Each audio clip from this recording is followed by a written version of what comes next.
네, 오늘은 더 아래일 수 있는 사람입니다. 우리 두 번 읽어볼까요? 더 아래일 수 있는 사람. 한 번 더 아래일 수 있는 사람.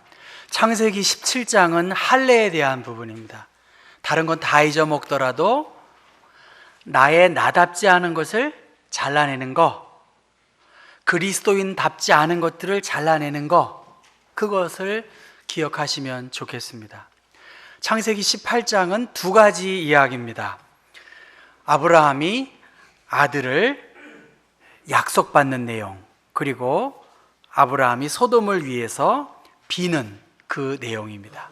그래서 특별히 16절부터 33절까지는 소돔성이 하나님께로부터 심판받을 것이다. 그래서 소돔 백성들을 향해서 아브라함이 아뢰는 일들을 계속하는 것이 오늘 성경의 본문입니다. 이제 하나님께서 아브라함이 하나님과 두 명의 천사들을 극진히 대접합니다.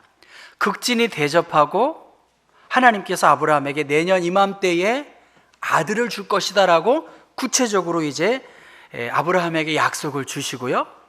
나머지 두 사람은 소돔 땅을 향해 가고 있는 거예요. 오늘 지금 이 두 사람은 천사들이겠죠. 이제 소돔 땅을 향해 소돔 지역이 어떠한지, 오늘 20절 말씀 보면 소돔과 고모라에 대한 부르짖음이 크고 그 죄악이 심히 무겁다는 것을 직접 찾아가서 두 천사가 떠납니다.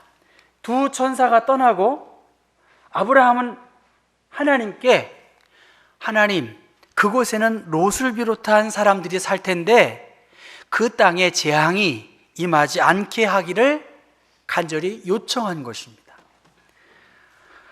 다른 말로 말하면 중보자 아브라함의 역할이 어떠했는지를 오늘 성경은 말하고 있습니다. 여러분, 중보라는 것을 그냥 국어사전으로 찾아본 거예요. 국어사전으로 찾아보면 둘 사이에 들어 일을 주선하는 사람, 중개인, 화해자, 이것이 중보라고 말할 수 있습니다. 개신교에서 사람과 하나님 사이에서의 예수님의 역할, 곧 그리스도가 인간의 죄를 대신해서 피를 흘리고 죽음으로 하나님과의 관계를 회복시키시고 유지시키도록 하는 일들, 그것이 중보라는 말입니다. 영어로는 인터세션이에요. 간섭해서 중간에 끼어들어서 어려움에 빠진 사람들을 위해서 하나님 앞에서 하나님의 자비를 얻고자 요청하는 사람, 그것이 바로 중보자입니다. 그래서 더 구체적인 사전의 말, 중보자는 개신교에서, 우리 기독교죠, 중보의 역할을 하는 사람, 곧 그리스도를 이르는 말이다. 우리의 중보자는 누구라는 거예요? 하나님이시고, 특별히 오늘 본문에 아브라함이 하나님을 예표한 중보자의 모습을 최초로 그렇게 설명해 주시는 그러한 분이십니다. 제가 알고 있는 그 교회는 오픈 브레드린이라고 형제 교회가 있습니다. 이 형제 교회는 리더십이 이 형제들 가운데에서 목사도 세우고 장로도 세웁니다. 그리고 신학교도 가서 당신이 우리의 영적인 신앙생활을 지도할 수 있습니다 하고 추천하면 그 사람을 목사로 세워요. 그리고 장로들이 안수해서 그렇게 하는 게 그들의 하나의 형태인데, 오픈 브레드린과 클로즈드 브레드린이 있어요. 클로즈는 굉장히 보수적입니다. 제가 알고 있는 교회는 오픈 브레드린인데 그 교회 안에서 여성의 리더십을 인정하지 않는 교회도 있고, 그 교회의 형편에 맞게 여성의 리더십이 세워지는 그러한 교회도 있는데, 그 교회는 여성의 리더십을 인정하는 그러한 교회인데, 그 교인 중에 한 분이 우리로 말하면 당회 같은 회의에 자기가 나가서 요청하고 싶다는 거예요. 자기의 의견을 설명하고 싶다, 그렇게 표했습니다. 그래서 당회에서는 정기 모임 때 그를 초청했고, 마침 저도 그 교회 운영위원회 같은 회의에 들어간 적이 있습니다. 회의에 참석 요청해서 자신의 의견을 설명하려는 그분은 하나님의 음성을 들었다는 거예요. 하나님의 음성을 듣고 자기가 말한다고 그렇게 이야기를 합니다. 제가 들어보니까 별말이 아니에요. 별말은 아닌데 그는 울면서 교회가 이래서는 안 된다는 거예요. 교회가 이래서는 안 된다고 하는 말을 계속하면서 많이 울고 그렇게 합니다. 여러분, 근데 백인들은 굉장히 냉정해요. 이성적이고 다 들어주는 것 같고 다 하는데 이야기 다 했다고 하니까 그 다음에 나가라는 거예요. 왜냐하면 우리 회의가 있기 때문에 다 이야기를 충분히 듣고 이제 회의를 계속 했습니다. 제가 그 교회 리더에게 물어봤습니다. 이런 경우에는 어떻게 하는 겁니까? 그렇게 물어보니까 그 문제가 진정 하나님의 뜻이라고 하면 우리에게도 그러한 마음을 하나님이 주실 것이다. 우리는 그의 의견을 들었으니 함께 기도하고 기다려보자. 그렇게 기다린다는 것입니다. 그 후에 그의 의견은 더 이상 반영이 되지 않았어요. 아마 그들은 기도했고 그 모임을 가졌겠지만 그와 같은 의견을 같이 생각한 사람이 없었기 때문에 그의 개인적인 소원과 바램으로 충분히 들은 것으로 그쳤다는 것입니다. 아모스 3장 7절의 말씀 보면 주 여호와께서는 자기의 비밀을 누구지요?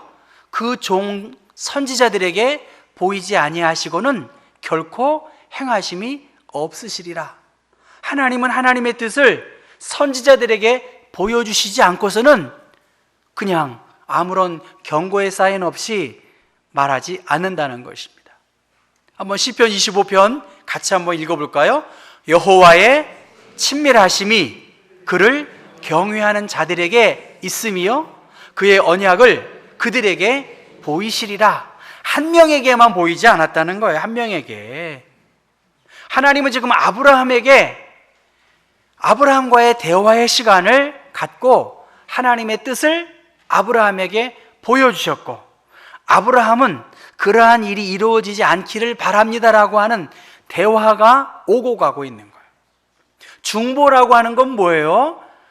대화가 이루어져야 되는 거예요. 내 필요와 내 생각만 다 말하고 다 했으니까 이게 대화의 끝이 아니라는 것입니다. 대화가 되기 위해서는 서로의 생각을 주고 받고 한번 생각해보고 개선을 향해 가는 거예요. 근데 저는 이렇게 텔레비전 토론 프로 보면 자기 생각만 이야기하는 거예요. 자기 데이터만 가지고 이야기하는 거예요. 그리고 항상 뭐라고 말해요? 국민들이 판단할 것입니다. 그렇게 말합니다. 국민들이 판단할 것입니다. 난 그렇게 판단 안 했는데 자기들은 다 국민들을 위한다고 말하니까 대화가 아니지 않습니까? 그리스도인의 대화는 뭐예요? 그의 뜻대로 무엇이든지 구하면 하나님이 그 기도를 이루어 주신다는 것입니다. 그분의 뜻을 아는 사람, 하나님과의 가장 친밀한 관계에 있는 사람, 그 사람이 하나님의 뜻을 알고 하나님의 마음을 헤아려서 살 수 있는 가장 친밀감을 갖고 있는 사람이 오늘 아브라함입니다. 그래서 오늘 16절, 17절 말씀 보면 소돔 성으로 이제 두 명이 떠납니다. 두 사람이 떠나요. 그리고 하나님께로부터 하나님은 아브라함에게 뭐라고 말하나요? 내가 하려는 것을 아브라함 너에게 숨길 수 없다. 내가 너에게 이 모든 앞으로 되어질 일들을 말하겠다고 하면서 첫 번째는 좋은 소식이에요. 내년 이맘때에 너를 통하여 큰 민족을 이룰 수 있는 아들을 줄 것이다. 너를 통하여 존귀한 하나님의 백성들이 태어날 것이다. 땅을 차지할 것이다. 동시에 소돔과 고모라에 대한 부르짖음이 크기 때문에 내가 그들의 죄를 묻겠다고 두 명을 심판하겠다고 말한 것입니다. 그러한 의미에서 우리는 하나님의 선하시고 기뻐하시고 온전하신 뜻이 무엇인지 여러분 따라해 볼까요? 분별해야 된다. 분별하셔야 돼요. 누가 하나님을 봤다, 하나님의 음성이다, 흔들리지 마시고 믿음의 공동체 안에서 혹은 믿음의 선배와 교육자들과 함께 의논하면서 함께 이야기해 봐야 합니다. 여러분 한번 20절 말씀 같이 한번 보겠습니다. 18장 20절입니다. 여호와께서 또 이르시되 소돔과 고모라에 대한 부르짖음이 크고 그 죄악이 심히 무거우니 내가 이제 내려가서 그 모든 행한 것이 과연 내게 들린 부르짖음과 같은지 그렇지 아니한지 내가 보고 알려 하노라. 그 다음에 여러분 23절 말씀입니다. 같이 읽어볼까요? 아브라함이 가까이 나아가 이르되 주께서 의인을 악인과 함께 멸하려 하시나이까? 이렇게 묻습니다. 그러니까 25절 같이 읽어볼까요? 마지막으로 주께서 이같이 하사 의인을 악인과 함께 죽이심은 부당하오며 의인과 악인을 같이 하심도 부당하니이다. 세상을 심판하시는 이가 정의를 행하실 것이 아니니까 하면서 하나님께 요청하기를 공의로우신 하나님이 그곳에 의인이 있는데 어떻게 의인을 죄인과 함께 있다고 해서 멸하게 하십니까? 하면서 소돔성을 생각해 보니까 몇 명쯤 있을 거라고 생각했어요? 50명쯤 있지 않을까. 하나님 50명의 의인만 있으면 소돔성의 심판을 유보해 주십시오. 어떻게 소돔성에 의인이 50명이 있는지 어떻게 조사했는지 성경은 기록하고 있지 않지만 둘러보니까 50명에서 모자라니까. 그게 몇 명이죠? 45명이면 어떻습니까? 45명이 없고 몇 명이죠? 40명이면 어떻습니까? 아브라함이 또 이제는 30명으로 갈 땐 자기도 미안하니까 하나님 저를 불쌍히 여기시고 노하지 마시고 30명, 20명, 10명 이렇게 6번에 걸쳐서 숫자를 줄여가면서 하나님의 심판이 이 소돔 땅에 임하지 않기를 간절히 요청한 것이 오늘 본문의 상황입니다. 의인이 죄인들과 함께 파멸되어서는 안 됩니다 하나님 하면서 하나님께 아뢰고 아뢰었던 사람이 바로 아브라함이었습니다. 하나님의 심판의 기준, 소돔성의 하나님의 심판의 기준은 그 공동체 안에 의로운 사람이 있느냐는 것입니다. 공의로운 사람, 올바른 사람, 윤리적이고 법률적이고 하나님과의 관계에서 의로운 사람, 노아와 다니엘과 욥과 같은 에스겔 14장 14절에 말씀한 그러한 의로운 사람이 그 소돔 땅에 있느냐는 거예요. 소수의 무죄한 사람으로 인해서 그 공동체의 잘못을 하나님은 유보시켜 주시겠다 그렇게 말했지만 불행하게도 그곳에서 의인을 찾기가 어려웠다는 것입니다. 예레미야 5장 1절의 말씀 보면 너희는 예루살렘 거리를 빨리 다니며 그 넓은 거리에서 찾아보고 알라. 너희가 만일 정의를 행하며 진리를 구하는 자를 몇 사람이요? 한 사람이라도 찾으면 내가 이 성읍을 어떻게 해요? 용서하리라 했습니다. 의인 한 사람이 그 성읍에 있으면 그들을 용서하시겠다라고 하는 것이 하나님의 마음인데 예레미야에게 예루살렘에서 단 한 사람의 의인도 찾기가 어려웠던 것처럼 우리 안에 하나님이 의인을 찾고 계시고 그 의인을 통해서 하나님의 교회가 건강하게 세워져 간다는 것을 우리가 볼 수가 있습니다. 한 사람도 없었다는 것입니다. 예수님은 우리가 잘 알고 있는 요한 이사야서 53장의 이 고난의 종, 우리의 질고를 지고 우리의 슬픔을 당하시고 슬픔을 당하였건을 우리는 생각하기를 그는 징벌을 받아서 하나님께 맞으며 고난을 당한다 하였도다.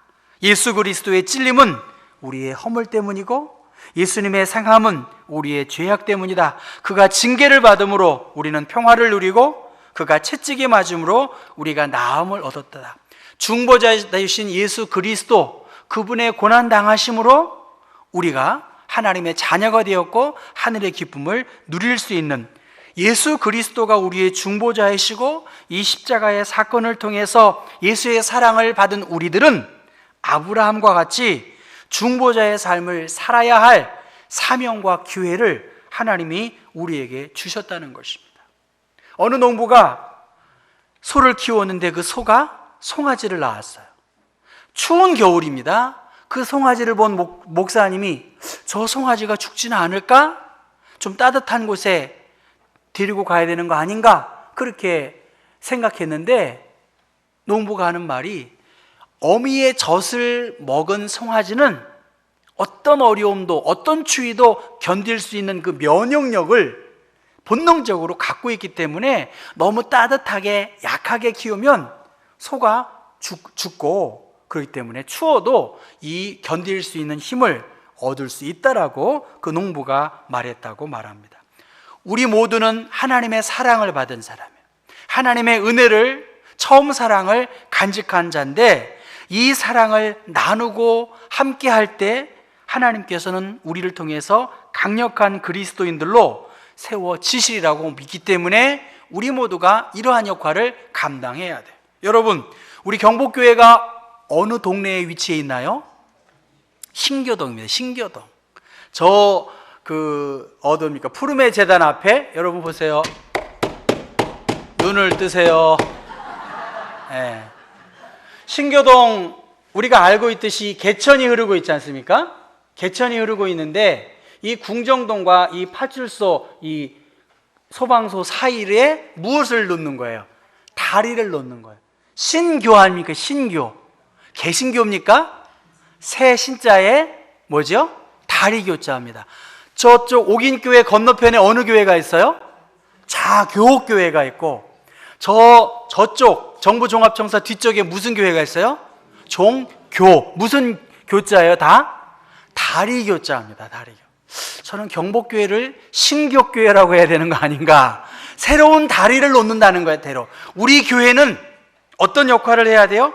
다리는 이어주는 역할을 해야 돼요. 우리 교회는 교우들과 교회의 브릿지 역할을 해주는 것이, 그리고 기도해 주는 거, 그러한 역할을 우리 교회 지역 안에서 감당해야 합니다. 여러분, 김구 선생이 증오의 투쟁을 벌이고 화합의 건설을 일삼을 때다. 집안이 불화하면 망하고 나라 안이 갈려서 싸우면 망한다는 거예요. 망한다는 거예요, 여러분. 동포 간의 증오와 투쟁은 망조다. 우리의 용모에서는 화기가 빛나야 한다. 우리 국토 안에는 언제나 춘풍이 태탕하여야 한다라고 말합니다. 태탕은 봄날의 바람이나 날씨가 화창한 것. 김구 선생 시대에도 온갖 갈등과 반목이 있었던 것으로 여러분 아시고 계실 것입니다. 거짓되고 근거 없는 정보들이 기독교 윤리 실천 운동 조사에 따르면 카톨릭과 불교보다 월등하게 기독교 안에 가짜 뉴스들이 아무런 검증이 없이 퍼져나가고 있다고 말합니다. 복음은 포용하는 것이고 복음은 편가름을 하는 것이 아닌데, 우리 극단적인 그리스도인들이 편가름을 하고 이렇게 이념과 이데올로기로 나뉘어지는 것은, 과연 이렇게 한쪽만 옳다고 한쪽으로 그룹져진다면 대한민국의 미래가 어디에 있겠습니까? 세대와 세대를 이어주는, 나와 다른 사람들을 이해해주고 받아주고 열린 마음의 자세를 가지고 있는 그러한 브릿지 역할을 하는, 그러한 중재자의 역할을 하는 사람들, 싸움은 어떻게 해야 되죠? 말려야 되고, 흥정은 붙여야 되는데 싸움을 더 부추기고 흥정을 깨버리면 이건 복음으로부터 멀어지는 그러한 존재라는 것입니다. 제가 왜 이 말씀을 전할까요? 여러분, 우리 교회가, 제가 왜 아브라함 이야기를 계속하고 있습니까? 경복교회의 장로는 이러한 중재자의 역할을 하셔야 되지 않겠어요? 화해를 위해서, 평화를 위해서 그렇게 해야지 나누어질 수가 없는 것입니다. 예수님은 나는 마음이 온유하고 겸손하니 나의 멍에를 메고 내게 배우라고 말씀하시면서 친히 십자가를 지시고 하나님과 인간의 이 브릿지 역할을 하신 분이 바로 예수 그리스도이시고, 아브라함 또한 이러한 중보의 사명을 감당했습니다. 베드로전서 3장 12절의 말씀 보면 주의 눈은 의인을 향하신다 그랬습니다. 여러분, 저도 그래요. 교회 안에서 믿음에 신실한 사람들을 좀 봐야 되겠더라고요. 제가 아직도 부족해가지고 하나님을 경외하고 선한 믿음의 일들을 감당하는 사람들, 주의 눈은 의인을 향하신다고 베드로전서 3장 12절에 말씀하고 있습니다. 로마서 3장 말씀 보면 의인은 없나니 하나도 없다는 거예요. 우리 안에 완벽한 사람을 장로로 뽑는 게 아니에요, 여러분. 나의 나답지 못한 것을 잘라내고 그리스도인답지 않은 것들을 잘라낸 그러한 존재들을 세워서 도와주셔야죠. 적어도 3분의 2 정도의 표를 주셨으면 도와주셔야죠. 그것이 하나님이 기대하시고 원하시는 것입니다. 아브라함은 하나님께서 그를 의롭게 여기셨기 때문에 그는 백성들을 헤아렸고 주님의 마음과 심정을 품고, 사실 여러분, 롯에게 좋은 것이 뭐가 있겠어요? 그럼에도 불구하고 롯을 위해서 간절히 기도했습니다. 성경에는 이렇게 베드로를 위해서, 바울과 실라를 위해서 중보하며 기도하는 그 의인들을 통해서 하나님은 하나님의 뜻을 펼쳐나가고 있습니다. 어려움 속에서도 중보자는 꿋꿋하게 흔들림이 없이 소망 중에 하나님을 바라보고 하나님을 기대하고 기도하는 사명을 감당해야 합니다. 빌리 그리암 목사님이 이러한 기도 가운데 지루함과 또 옆길로 빠지는 것을 생각하면서 이렇게 가르쳐 주셨어요. 기도의 대상을 알아야 된다. 내가 기도하는 그 기도의 대상이 누구냐? 우리의 기도의 대상은 누구죠? 하나님이시라는 거예요. 출애굽기 15장의 말씀 보면 여호와여, 신중에 주와 같은 자 누구니이까? 주와 같이 거룩함과 영광스러우며 찬송할 만한 위엄이 있으며 기이한 일을 행하는 자가 누구입니까? 내가 기도할 때 하나님이 이것을 지켜보시고 들으시는 그분을 의식하고 기도의 대상을 기억하고 기도하고, 특별히 하나님을 찬양하고 그분의 선하심에 감사함으로 기도하라고. 그리고 말씀을 묵상하는 가운데, 여러분, 이 큐티가 안 되면 신앙생활이 안 되는 거예요. 진짜 그렇습니다. 여러분, 성경 한 번도 안 읽고 어떻게 여기서 은혜를 받겠어요?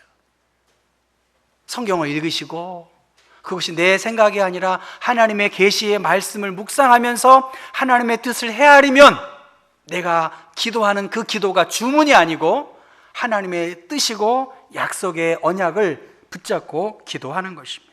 노아는 타락한 세상에서 방주를 준비하고 세상과 구별된 삶을 살았고, 아브라함 또한 소돔을 보존하기 위해 중재하는 사명을 감당했습니다. 갈라진 이 대한민국의 백성들의 마음, 분단된 이 조국의 마음, 정말 누가 이어줄 수 있을까? 결코 쉽지 않습니다. 백범 김구 선생 시대에도 얼마나 이념의 논쟁으로 갈등했습니까? 대한민국이 잘 되려면 이러한 진영에서 벗어나야 정말 잘 돼요. 누가 성도와 성도의 마음을 이어줄 수 있는 사람인가? 누가 성도들의 뜻을 잘 생각해서 내 생각과 고집을 내세우지 않고 정말 하나님의 뜻이 어디에 있는지를 주님과 친밀한 교제 속에서 예수의 마음을 품고 내 생각을 뒤로하고 하나님과 대화하고 리더십이 세워질 수 있는 그러한 분들, 저는 그러한 분들이 교회의 리더십의 중심에 있어야 된다고 봐요. 여러분, 소돔성에 유황이 정말 비 내리듯 내리고 있어요. 이것은 롯의 처의 소금 기둥입니다. 지금도 이스라엘의 성지 순례 가면 롯의 처를 생각하는 그 심판의 이야기 있습니다. 우리가 서로에게 중재할 수 있는 것은 마음에 사랑이 있어야겠지. 예수의 사랑, 복음 때문에 내가 더 듣고 내가 더 양보하고 내가 그 예수님의 사랑 때문에 그 십자가의 은총 때문에 달라진 서로의 다른 이 다리의 역할을 해주는 성도와 성도의 마음, 그리고 하나님께 더 내 마음이 향할 수 있는 일에 마음이 모아져야 합니다. 특별히 더 아뢰할 수 있는 사람, 정말로 기도하는 사람, 내 생각과 내 주의 주장이 아니라 정말 주님이 원하시면 내가 그렇게 하겠습니다 라고 하는 그러한 분들, 그들로 말미암아 우리 경복교회가 더 5년과 10년 우리 교회의 미래를 예측할 수 없어요. 새로운 리더십으로, 특별히 중보하는 사람, 특별히 이어주고 회복하고 메워주는, 그래서 간절히 아브라함의 심정을 가지고 기도하는 분들, 그리고 그러한 리더십이 세워져서 우리 교회 안에 주님의 평강이 더 아름답게 퍼져나갈 수 있기를 간절히 바랍니다. 기도하겠습니다. 하나님은 한 분이시고 하나님과 사람 사이의 중보자도 한 분이시니 곧 사람이신 그리스도 예수라고 말씀하셨고, 성령도 우리의 연약함을 도우시고, 우리는 마땅히 기도할 바를 알지 못하지만 오직 성령이 말할 수 없는 탄식으로 우리를 위하여 친히 간구하신다고 말씀하셨습니다.